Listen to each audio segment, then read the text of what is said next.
Pensar demais parece inteligência, mas muitas vezes é medo tentando parecer análise. A mente, ela cria cenários, revisa conversas, imagina respostas, prevê tragédias pequenas, antecipa rejeições e chama tudo isso de prudência. Só que existe uma diferença enorme entre refletir e se torturar em silêncio. Refletir clareia, ruminar afunda. E talvez você não esteja pensando demais porque quer encontrar uma resposta. Talvez você esteja pensando demais porque tem medo do que vai sentir se parar. Tem noites em que o corpo deita, mas a cabeça continua de pé. O quarto fica quieto, o celular perde a graça, o mundo parece desacelerar, mas por dentro começa uma reunião interminável. Você lembra de algo que você falou lá atrás. Depois imagina como poderia ter falado melhor. Depois pensa em uma mensagem que não respondeu.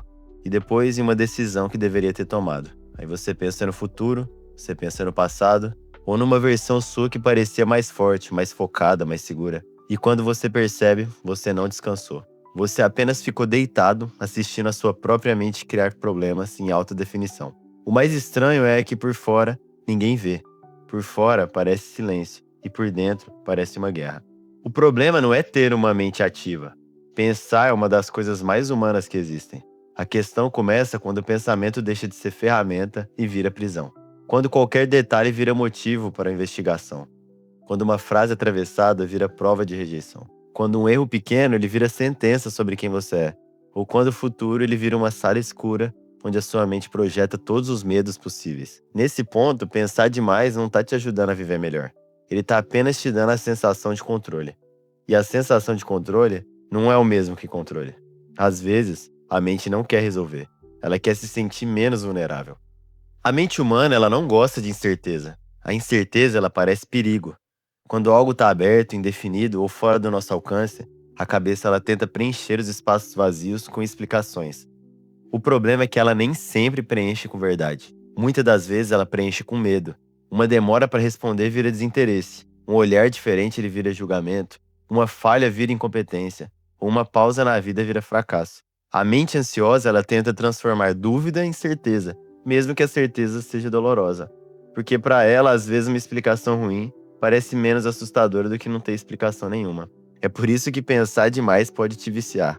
E não porque faz bem, mas porque dá a impressão de que você está fazendo alguma coisa, mesmo que na prática ela está apenas girando no mesmo lugar. Existe uma armadilha aqui. Quem pensa demais pode começar a acreditar que está sendo mais profundo que os outros, mais consciente, mais atento, mais preparado, mas nem todo pensamento é profundidade. Alguns pensamentos são apenas medo com vocabulário bonito. Algumas análises elas são apenas tentativas elegantes de evitar uma decisão. E às vezes a pessoa não está presa porque não sabe o que fazer. Ela está presa porque já sabe, mas pensar mais um pouco parece menos assustador do que agir de fato. Esse é um ponto importante. A mente ela pode usar a reflexão como um esconderijo. E quando isso acontece, você não está buscando uma clareza. Você está adiantando o confronto. Os estoicos eles tinham uma preocupação muito forte com o próprio domínio, domínio interno. Não no sentido de virar uma pedra, de não sentir nada ou bancar o invencível. Isso é uma imagem mais caricata. A ideia era outra. É perceber que nem tudo que aparece dentro de você precisa te comandar. Um pensamento ele surge, uma emoção, uma interpretação, mas entre o que surge e o que você faz com isso, existe um espaço, um gap. E é nesse espaço que mora a liberdade. Marco Aurélio ele escreveu várias vezes sobre observar os próprios julgamentos. Para ele, muitas coisas não os ferem apenas pelos que são, mas pela opinião que formamos sobre elas. Trazendo isso mais próximo da gente na vida real, talvez o problema não seja apenas a mensagem não respondida, é a história que a sua mente escreveu em cima dela. O problema não é apenas o erro que você cometeu, é a identidade que você criou a partir dele. E o problema não seja apenas o futuro incerto, que não sabemos. É a necessidade de controlar tudo antes de dar o próximo passo. Em um jogo difícil, o inimigo mais perigoso nem sempre é o maior. Às vezes é aquele padrão que você não consegue bater de frente. Você entra na luta do mesmo jeito, erra no mesmo ponto, reage por impulso e cai de novo. Com a mente acontece algo parecido. Você não perde sempre porque é fraco. Às vezes você perde porque ainda não percebeu o padrão. Aí o pensamento vem, você acredita, a ansiedade cresce, você tenta controlar, o controle falha, a culpa aparece e o ciclo recomeça. O primeiro passo não é vencer a mente pela força, é observar o padrão antes de obedecer. Porque aquilo que você não observa te controla por baixo da mesa. Não existe um botão mágico para desligar a cabeça. Se existisse, com certeza já teria alguém vendendo por assinatura. Mas existe prática. E a primeira é separar pensamento de fato. Quando a mente te disser, vai dar errado, se pergunte, isso aí é um fato ou uma previsão?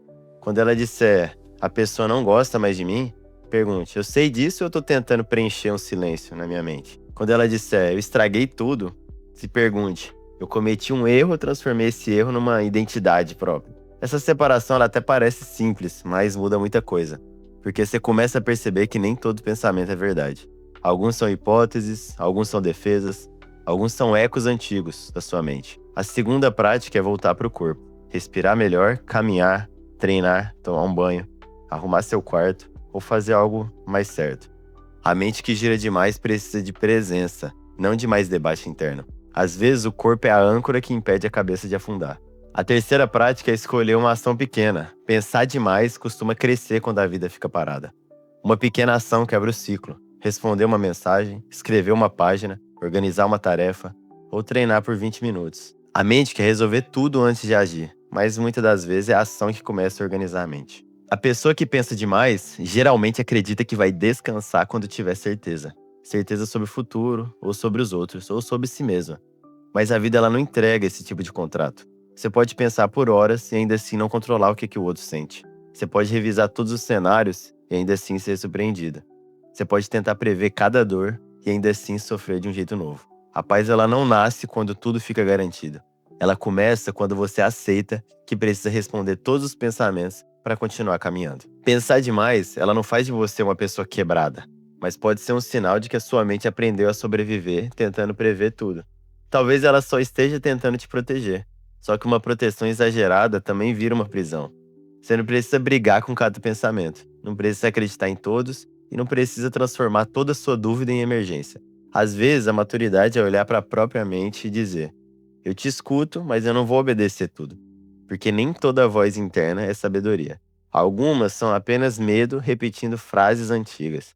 E talvez o começo de uma vida mais leve seja esse: pensar com profundidade, mas não morar dentro desse pensamento.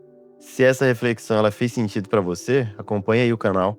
Aqui a gente continua falando sobre mente, comportamento e essas batalhas internas que todo mundo sente, mas quase ninguém sabe explicar.